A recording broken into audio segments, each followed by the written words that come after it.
Welcome everyone to another episode of Wong Chat. And today we are going to have Wong. What's up, Ben?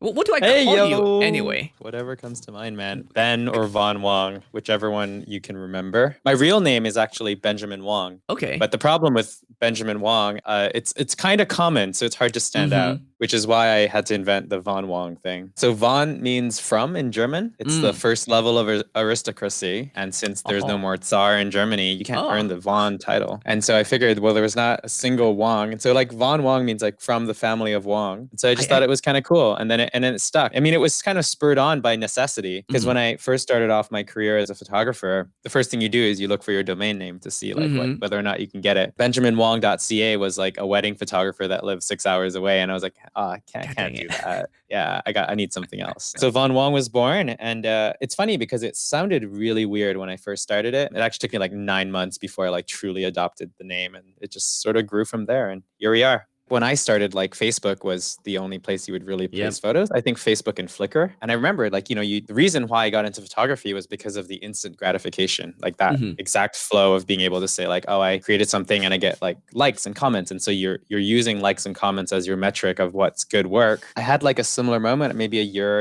and a half in, when I'd taken a selfie and it got so much better performance than the other shot that I had taken forever to do. And I was just like, I think I need to recalibrate my metrics of what makes a good image. Like, what am I actually trying to get? Am I really just trying to get likes, or am I trying to create something that I'm proud of? I had to kind of face that pretty early on. So So what is it now then? it depends what we're talking about. I think I left the influencer circles a long time ago because I just couldn't. You have all these best practices of what Instagram expects you to do, right? Post every day, post at the same time, post similar content, like Mm-hmm. all these things. I chose pretty early on to not play that game. And so I fell behind, and it's never really bothered me. So I have followers with mediocre engagement, but I don't create for the engagement. The engagement is just incidental to the quality of the work that I do. I think that's been a really great decision because ultimately you can't become an expert at Instagram because Instagram's constantly changing their algorithms. Oh, they don't even So know how it works themselves.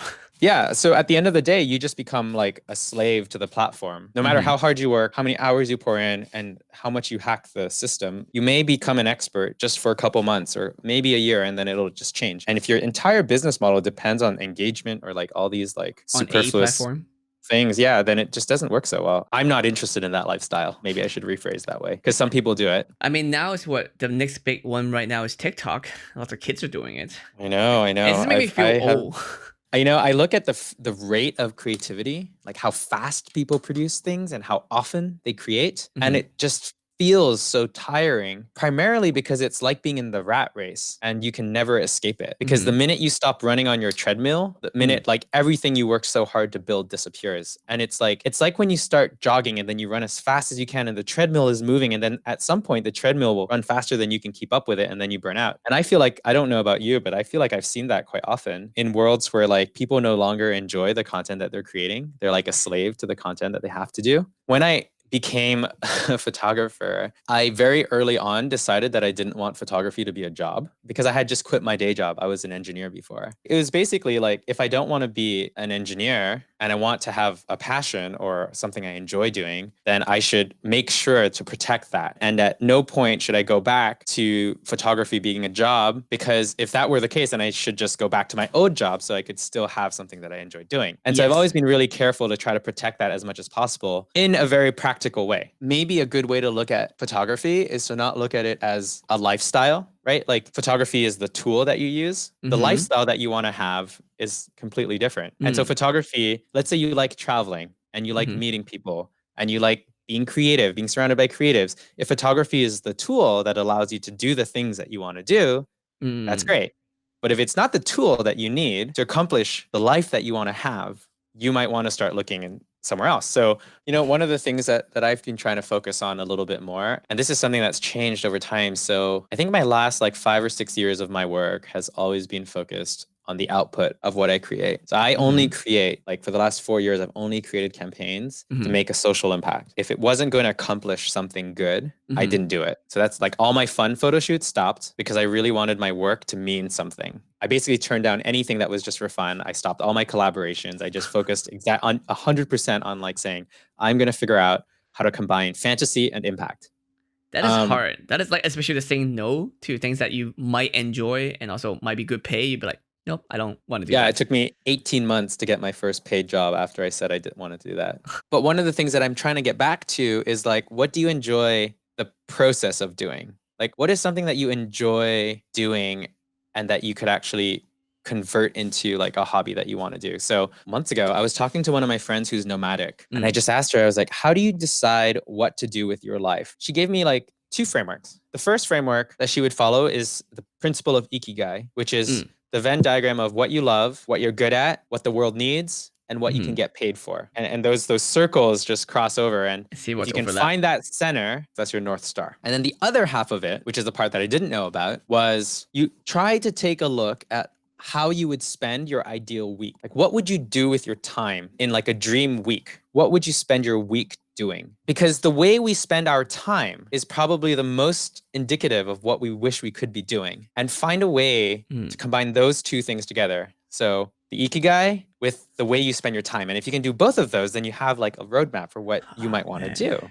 I took this community design course, and there's one sentence in particular that really stood out to me. And it's that people don't pay for content, they pay for transformation. If you're just delivering content, you can only charge like a little bit of money, like a Patreon model, like Mm, $3, $10, $15. It's almost like people are like, oh, yeah, you're kind of cool. I want to like support you. But mhm. if you said, I can take you from where you are now to where you want to be in a tenth of the time, it'll cost you this much. That's when you can start charging thousands, because you're charging for the transformation. You're offering them a thing, right? I mean, it doesn't have to be entertaining. It could just be a transformative. The key is to provide people with insights to transformation, not just to entertain them. Because if you're just entertaining them, people can find entertainment anywhere else. But it's Mm, really hard to find people who are able to transform the way you see the world. It's really hard to find someone who makes you into a better person, who helps you get to your goals. I personally don't have a scarcity mindset. I feel like no matter what I do, I'll figure it out and that money will come sooner or later. And that's mm, just how I live life. So as a result, I'm not an optimal business person.